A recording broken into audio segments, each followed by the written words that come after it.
Fijians are preparing to go to the polls in an election that pits two former coup leaders against each other.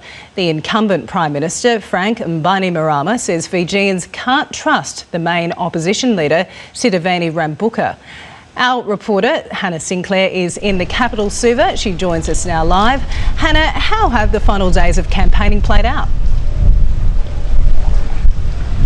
Well, Janice, they've been happening at quite a frenetic pace. We've seen the main contenders in this race really pulling out all the stops, holding rallies and election events, really making their last pitch to voters. A lot of the people that we've spoken to, there's been hundreds of people at these events.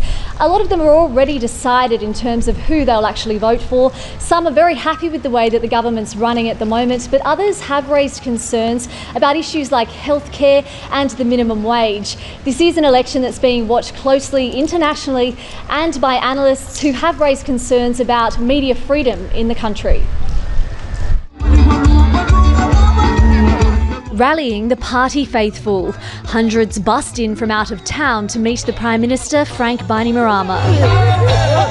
Wednesday's election is only the second to be held in the country since the 2006 coup that saw the former military commander take power. His party has been accused of vote buying ahead of the polls, but Fiji First is expected to win against the main opposition parties SEDELPA and the NFP. The minimum wage among the issues on voters' minds. You know, in Fiji we have a lot of poverty here. And wages of 30,000, we're still striving to get through that. Some warning the Prime Minister might not be as popular as he thinks he is. We can feel the vibes that people want to change.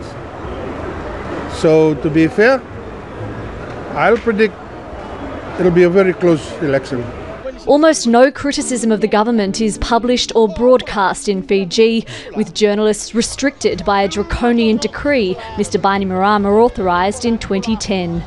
Prime Minister, are these elections really free and fair if the media isn't free to criticise the government? Why? Who's not? What are you talking about?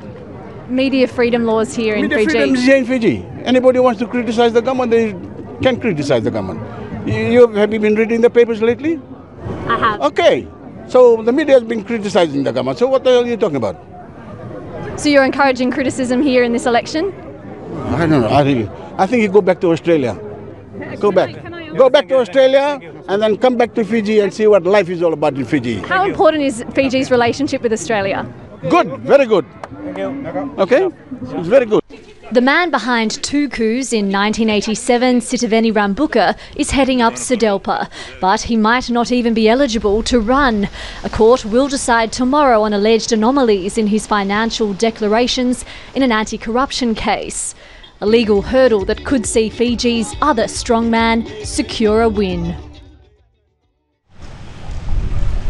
Well, the Prime Minister and Mr Rambuka have been going head-to-head this evening on back-to-back radio interviews, having really their last say to voters before an election blackout period begins at midnight tonight here in Fiji.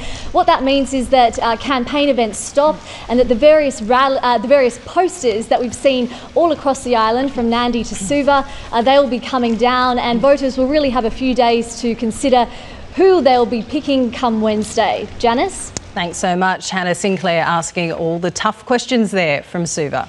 Well,